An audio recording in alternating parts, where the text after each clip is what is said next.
If we knew more about our sleep, what would we do differently? Would we go to bed at a consistent time or take steps to reduce interruptions to our sleep? With Sleep Score, Apple Watch measures your bedtime consistency, interruptions, and sleep duration. Then, every morning it combines these factors into an easy-to-understand score from 1 to 100. So you'll know how to take the quality of your sleep from okay to very high. Know your sleep score with Apple Watch. iPhone 11 or later required. Welcome back to another episode of Susan LoPresti Wellness, Mind, Body, and Soul. This is the podcast where we explore the highs, the lows, and everything in between when it comes to a woman's life, her health, and all aspects of navigating the midlife landscape. I'm your host, Susan LoPresti, and today's guest is Natty Frasca. She is a powerhouse pleasure coach, rebel rouser, and midlife expert who helps high-achieving women reclaim their confidence, their sensuality, and aliveness. She is not here to give you fluffy self-help platitudes. She's here to help you radically shift your life with science-backed strategies, deep embodiment practices, and a rebellious spirit that refuses to let women shrink into midlife invisibly. She has spent years researching neuroscience, somatics, and the effects of patriarchal conditioning on women, and she brings this wealth of knowledge into her work. But she's not just a researcher, she's lived this transformation herself. Natty knows what it feels like to have it all on paper, but still feel disconnected from desire, from pleasure, and true joy. She knows what it's like to wake up one day and realize that the life she built, the career, the achievements, the relationships, wasn't lighting her up the way it should have been. And she knows what it takes to break free, unbind from old conditioning, and to build a life that feels like a full body fuck yes. And without further ado, Natty, welcome to my podcast. I am so excited to have you here and to have this powerful conversation. Begin by you telling me how you had this perfect life on paper, but yet Mm. you weren't happy. Oh gosh. That's Let's quite a start from the beginning. yeah, that's quite a nut to crack. I'm trying to think where to start, Susan. I guess the best place to start is just with the truth and my real story. So right before my 40th birthday, and I'm about to hit 50, so about 10 years ago, I was found myself really depressed and unable to sleep at night and kind of wondering what was wrong with me. I've always been and always was a real high achieving woman, a go-getter, kind of, did really well in school, leveled up in a career, was working in advertising, had recently become the executive director of a local nonprofit, had three healthy kids, had been married for 14 years, really had it all on paper.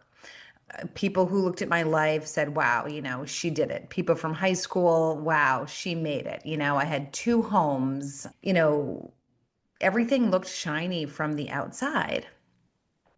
And what no one knew is that on the inside, I was secretly suffering.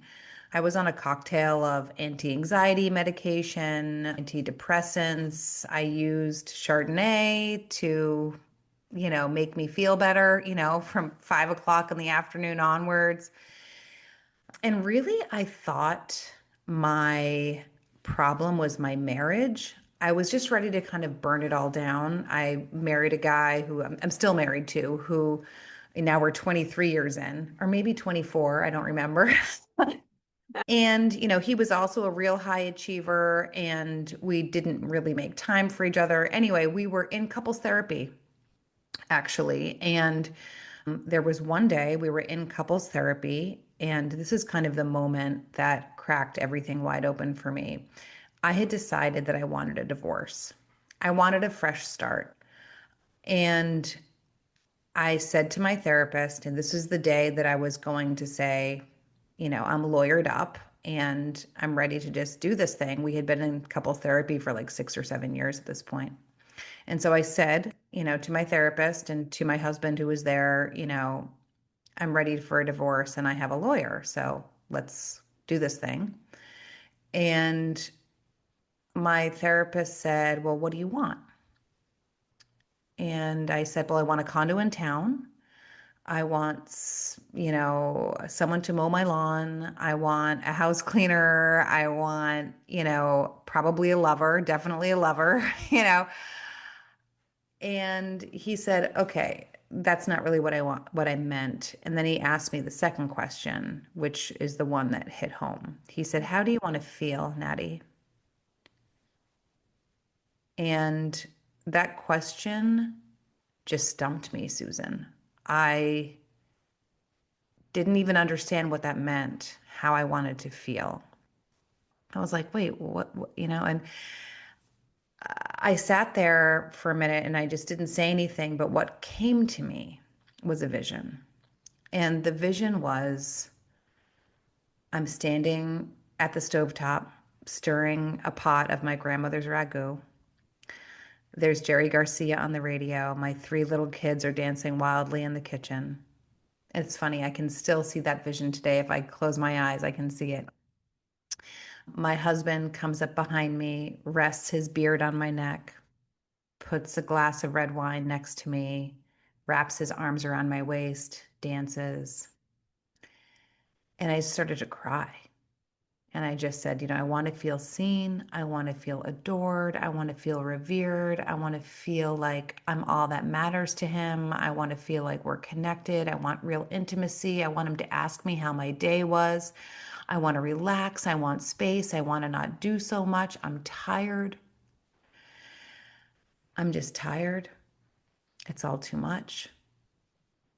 And I started to cry and the words came out of my mouth and I'm grabbing tissues and I'm like, at the same time, really embarrassed. Really, really embarrassed because showing that part of myself, that softer part of myself, the not the woman who had it all together, not the organized one, not the high achiever, but this very vulnerable part of myself that was craving more, Mm-hmm. that was craving something that was not what I was told I should have, or and as kind of a feminist, not something I should even really speak about. This softness, this needing, this desire for another person to pay attention to me.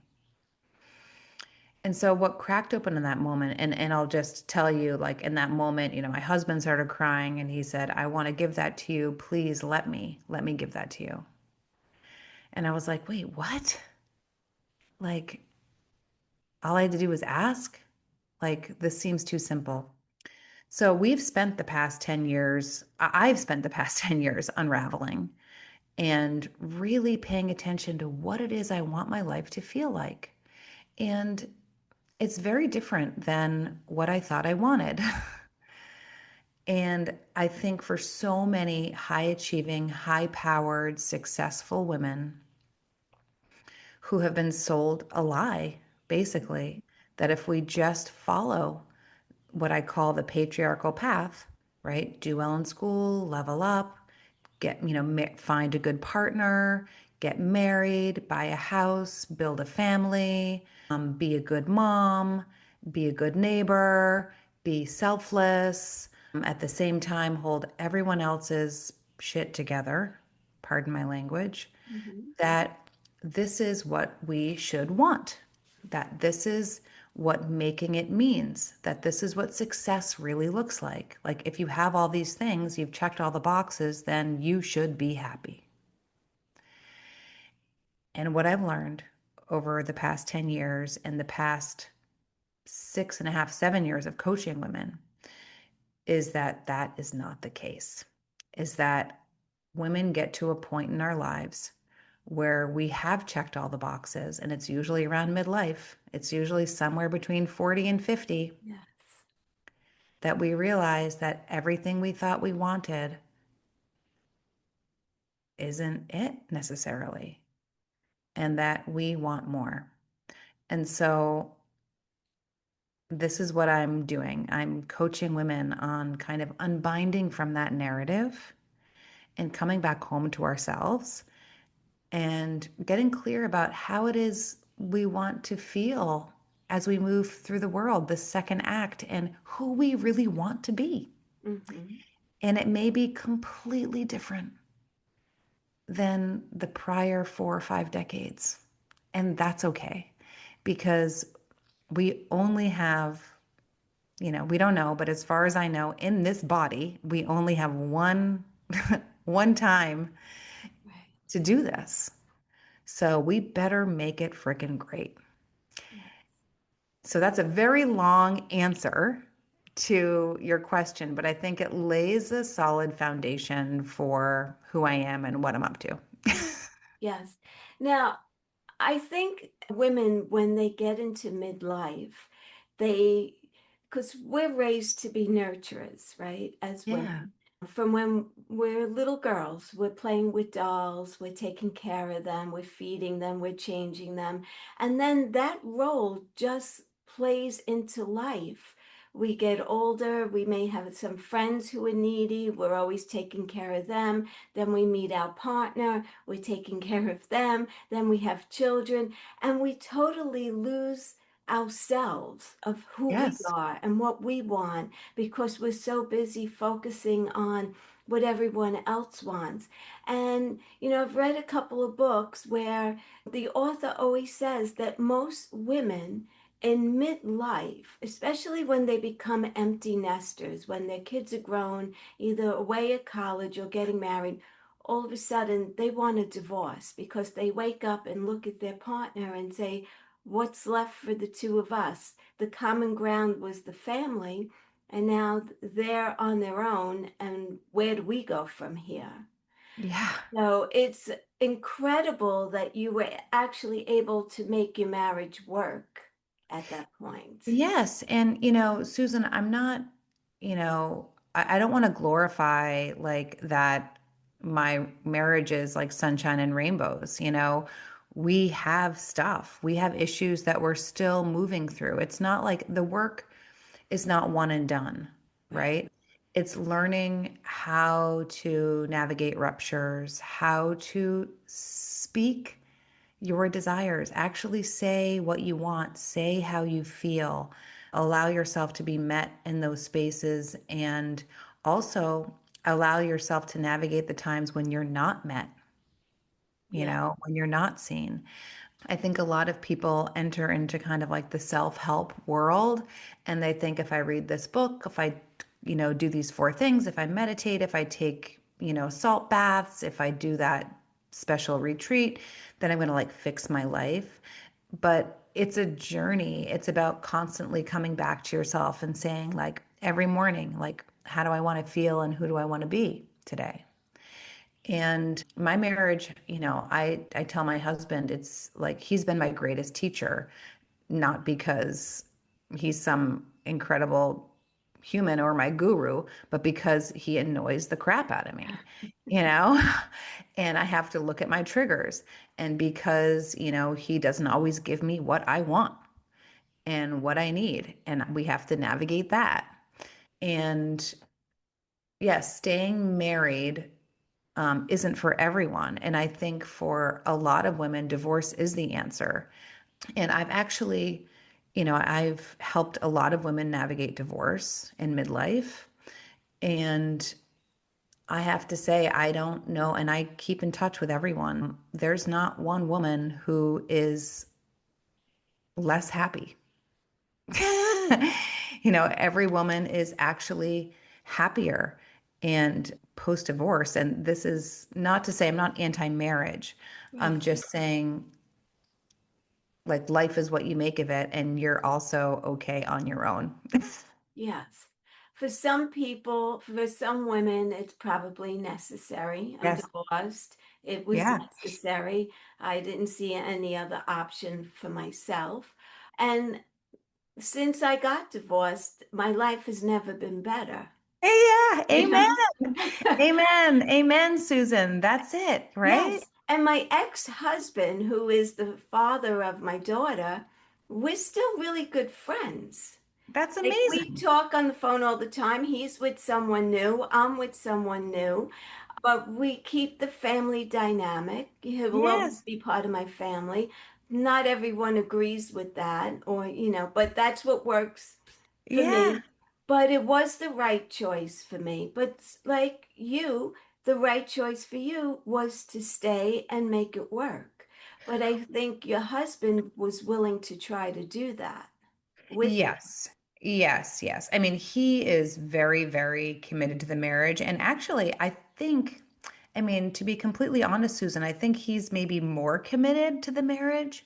And I think, for men, I'm going to say just something kind of blunt, but I think that men need women more than women need men. Yes. So I know if something, God forbid, something happened to my husband or we got divorced for some reason, I am fully confident, grounded in the fact that I will be fine and I will continue to expand and to flourish and have a beautiful life. Now, I say that knowing like with some privilege, right? I have a job that brings an income and, so I know I'll be fine. I have a great group of girlfriends. Like, I'll be fine. He, on the other hand, would probably need to find a new partner Yeah. because I don't think that many men, and you see this with divorce, is that, many divorces start because of infidelity on the man's side because he's not getting the attention he needs. So men tend to need more attention and more caretaking. Women are like, we're good, we're happy without someone else to take care of. They're almost childlike in a lot of ways. Yes. Yes, and I'm raising a son who's 17, and God, that's always in the back of my mind. Like raise him to be independent, raise him to be able to take care of himself, raise him to be emotionally intelligent.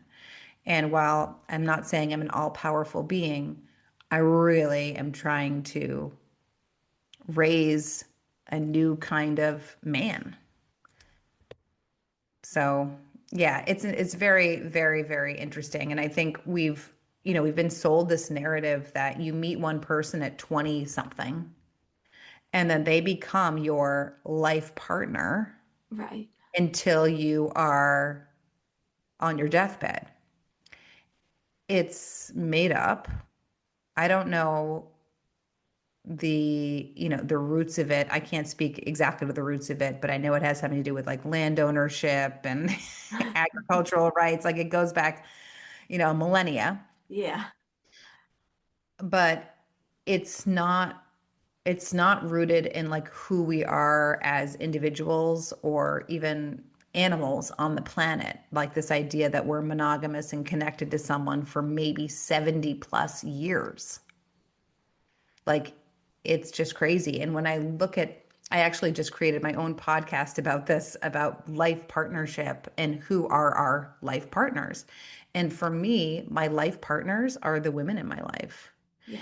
And, I will say this, very openly to my husband, and he knows this. Like, as much as I love him and as much as we have a rich, delicious relationship, he's like one part of my life.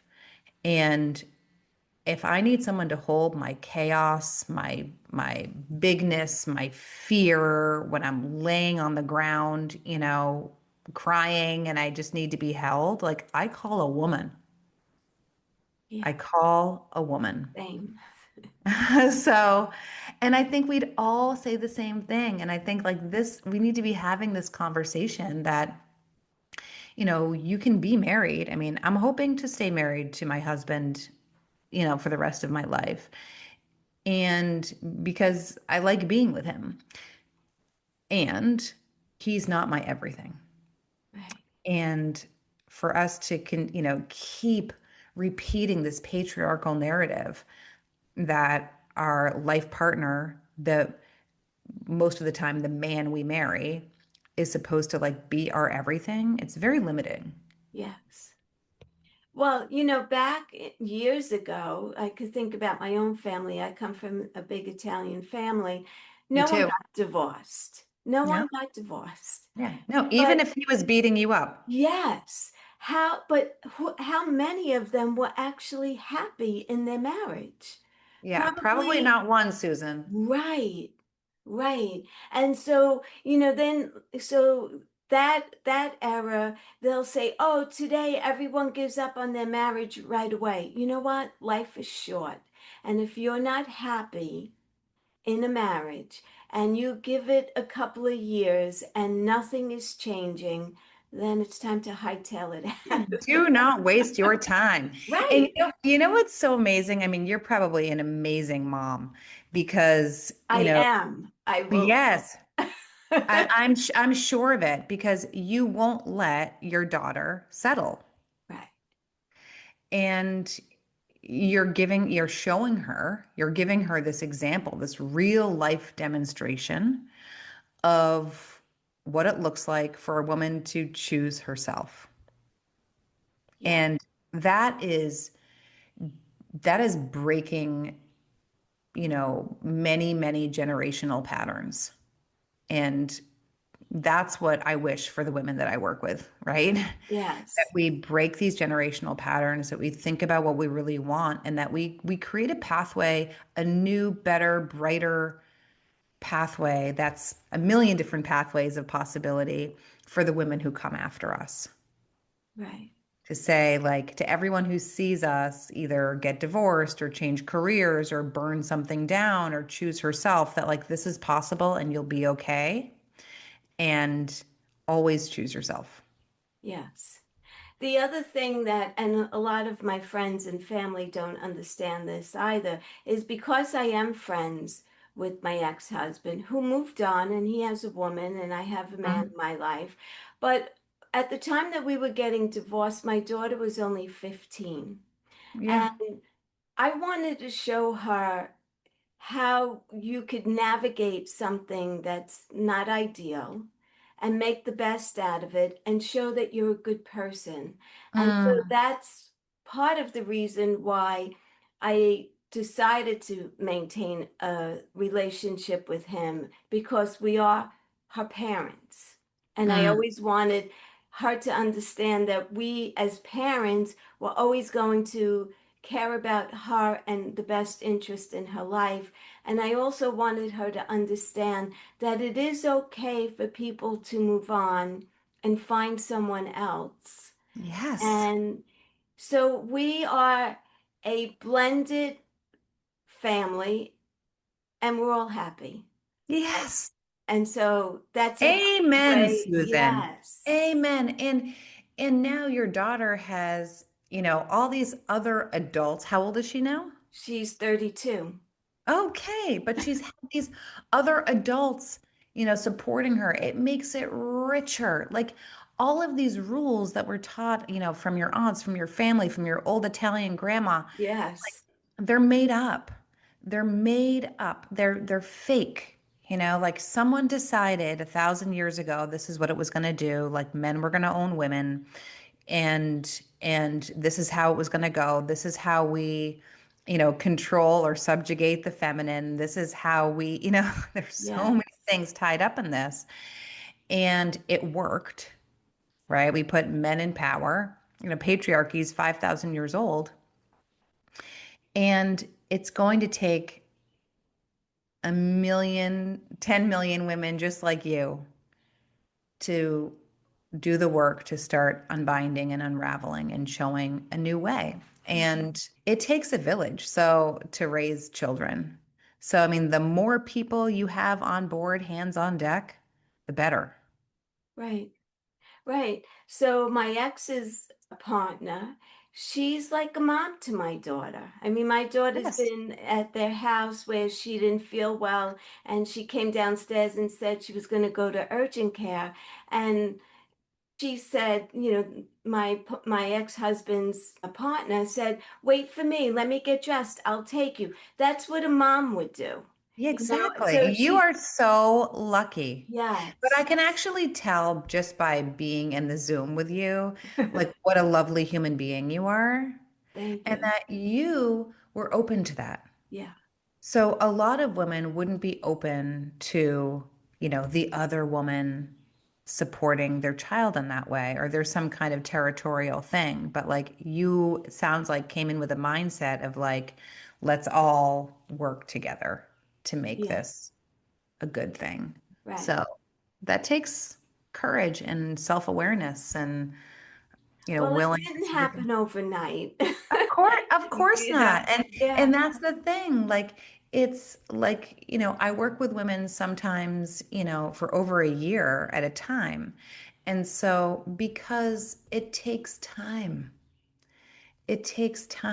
to, move through every season of your life. It takes time to, unbind from these patterns. It takes time to build new habits. It takes time to understand your triggers. It takes repetition. So it never happens overnight. The fact that something happens overnight is another myth we've been sold. Yes, absolutely. I'm 10 years into the work, Yeah. and it's not like I wake up every morning like Cinderella with like bluebirds bringing me my robe, Right. right? It's, I would say, I've got 85% of my days that are really effing great, and 15% of my days where I think, I don't know what I'm doing. Who Yeah. am I? What, I'm lost. That's when Yeah. I call my sisterhood. So, what the clients that you have coming to you, what's the majority of their issues? Like, what do you see the most of with these women that are seeking you out for help? It's a good question. If what do I help them the most with? It's all, well, first of all, I'll say it's all kind of connected, Susan. Okay.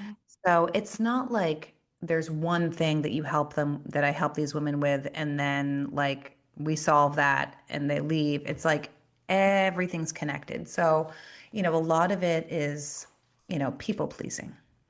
Hmm. So, and this behavior that we should be, doing things for other people, that we should say yes to the extra work, that we should say yes to our mother-in-law staying for a month, that because that makes us a good wife, that we should have, a home cooked meal every night for, our family, that we should, I have an extra month off from work. I'm taking a sabbatical. I should re-engage with the PTO at my kids' school. Like all of these shoulds. Right. So, people pleasing is this behavior that ripples through so many areas of a woman's life. And it's really this behavior that is keeping you from doing what you really want, which Hmm. is probably none of it. And having a hard conversation, like setting boundaries, saying no, and then managing kind of the backlash. So when you say no to someone after you've said yes for 22 years, like there's going to be some friction. Yeah. So a lot of it's people pleasing. I work with a lot of high achieving women who want to slow down, but they don't know how. Hmm. So learning how to set boundaries at work, learning how to do more for themselves, taking up, dance lessons. These things sound so simple, but it's like things that you put on your bucket list that you just Yes. never, never do. You keep pushing off, right? I have a client who's a doctor who is, leaving kind of one kind of practice and becoming an entrepreneur, taking all of her knowledge and becoming an entrepreneur in a different way. So she's shifting her career. She doesn't want to be in the hospital every day. She's working 70 hours a week. She Hmm. wants to build her own thing. So I'm helping her transition out of that. I worked with a woman who was a money manager who all she did was work, even on the weekends when she felt like she maybe didn't have to, but she was always doing catch up. She'd been married for several years. They didn't have a very good intimate relationship. So I helped her rebuild that intimacy with her husband, to make time for it, to, instead of eating takeout in front of Netflix, you know, putting a picnic blanket in the backyard and bringing the takeout there, and actually being in conversation, asking questions, being brave enough to tell him, I really love you so much, and our relationship just isn't what I want it to be right now. I'm craving more intimacy and connection. I have some ideas of what would help. You know, I'm also working with a coach who's helping me through this, because what I want is to be with you for a long time, but this relationship isn't serving me right now. Mhm. And to have those brave conversations to move your relationship in a different way. So it's the thing that they have similar is that all these women are beginning to wake up Yes. and say, the clock is ticking. You know, I'm 46, I'm 48, I'm 55. Like this, I'm on this like, you know, high speed train, and I don't know even where it's going. If I keep going in this direction, you know, my life's going to be over, and I will not have lived the life I want to live. Yeah. And a lot of women feel very uncomfortable even talking to their partners about their Of feelings. course. And Of then I'm course. sure their partners are looking at them like, what the hell? She has everything she could want. I provided with this, that, and you're never Yeah. satisfied. Yeah, And because that's actually not what we want. right. It's not what we want. Like I used to say to my husband, like when we were both working a lot and we had a small cabin in the woods in New Hampshire. And I would say, I just want to run away. Like all I want is like for us to be in our cabin in New Hampshire, to be playing board games. Like I don't need all this. I don't want all this. I want cozy. I want connection. I want depth. Yeah. And that is what women get with other women. But Yes. it is possible. Like, if, you know, I mean, look back at my therapy session 10 years ago. I had no idea what I wanted. I just wanted to burn it down. Mm-hmm. I didn't know how I wanted to feel. It was one question that triggered something in me that woke me up. It changed So your life, right? it changed the trajectory of my Yes. life 100%. So, yeah, it's a lot. Yeah. Yes, it is.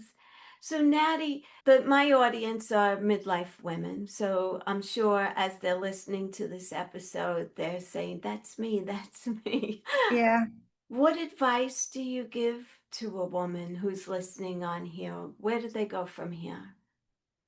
Well, I would start asking themselves the question, you know, imagine, and this is going to seem big for them, but like, imagine the next 40 years are a complete blank slate. Like, there's no rules, there's, you know, no expectations. Everyone's going to cheer you on. No one's going to care. You can't make the wrong decision. Like, if you could do anything and be anything, what would you do? Like, if you're writing the movie script of your life, don't worry about expectation, you know, but if anything were possible, like magic wand. And then look at that and think about how to make that possible. Think about when you're living that life, how do you feel when you're living that imaginary life? And then take it piece by piece. You know, there's a very good coaching tool called the Wheel of Life. Anyone can Google it. Mm-hmm. Google the Wheel of Life, and you'll see a wheel with your life separated into 8 areas. Pick one area and just start working on it.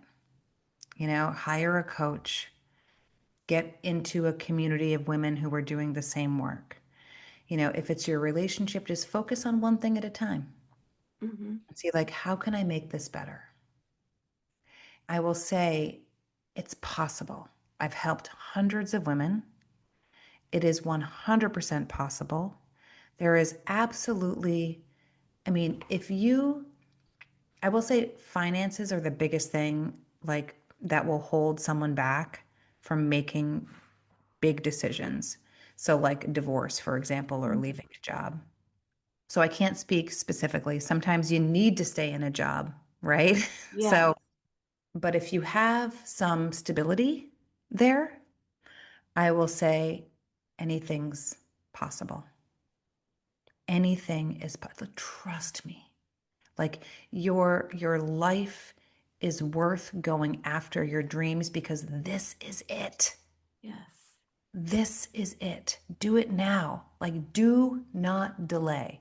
Like, find the women who are on the same path with you, link arms and arms, pick a friend to do it together, and just start doing the things that light you up. Start following the path. And I'm like 2 weeks away from launching a brand new community. Oh, So if tell us about anyone, that. yeah, so I've had people asking me for years to kind of build something where these women can come together.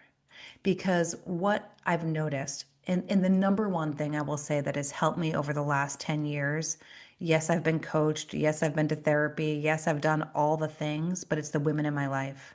And they're not necessarily my oldest friends. They're not necessarily the people who've known me, the longest. Hmm. But the women I have met in the last 10 years who are on the same path as me, they've changed everything for me. They've helped me expand. They've held me in my chaos. They've been absolutely, like I said, my life partners. And so people have been asking me, we want to meet other women like you. And so I said, okay, I'm going to open a free community and I'll be in there too to help guide and hold the space. But really, this is for other women to connect with like minded women who are on the same path, who want more and want to link arms with other women who are doing the same thing. So I don't have the link to the community yet, but what I would say is if women get on my email list, they will be the first to know when the doors open. And we're probably 2 weeks out right now. So probably by mid-August, it'll be live. And so go to my website, which is thefemininerebellion.com. And then if you go to slash pleasure, that will give you the opt-in for my email list. And everyone on the email list will have access to the community. I'll put it in the show notes also. Yeah, yeah, exactly. That'd be great. I'd love to meet some of the women from, some of your listeners. And, Yeah. I would encourage people to go to the website and make sure that it's their vibe, right? Like check me out, listen to some podcast episodes, read a few blogs, make sure that my vibe matches with your vibe and that you're coming to the right space because there are lots of spaces like this for women. Mine's just one, but if my message resonates, we would love to have any of your listeners join us. I think what you're doing is great. I think it's so needed. There's so many women out there that are on autopilot, just going about Mm, their day every day, Monday through Friday, Monday through Friday. yep. And they're not in touch with their feelings. They're just on Mm, autopilot, pleasing everyone else and totally neglecting themselves. And at some point, they'll wake up and say, why did I do yeah. this? I Yeah. sabotaged my life. Yes. So your work is truly important. I love it. I love Oh, thank you for saying that, Susan. It's been so nice to meet you and it. to connect. And I love your story, your own reclamation. I love your smile. I love your glasses. Like you are Thank a you are like a beam of light. So good. Thank you, Natty. I appreciate that. And I'd love for you to come back on again. I really would. I love this Me too. conversation. Yeah, we're just getting started. Yes, absolutely. Okay. Thank you Okay. again. I'm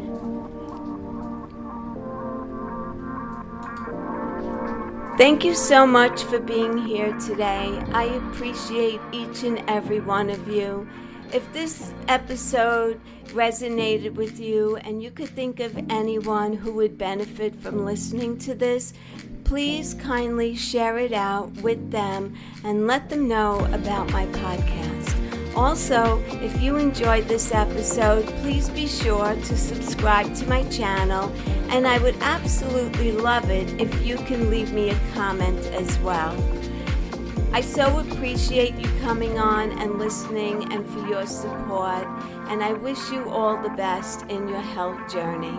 Until the next time, be well, stay happy, and bye for now. Take good care, everyone.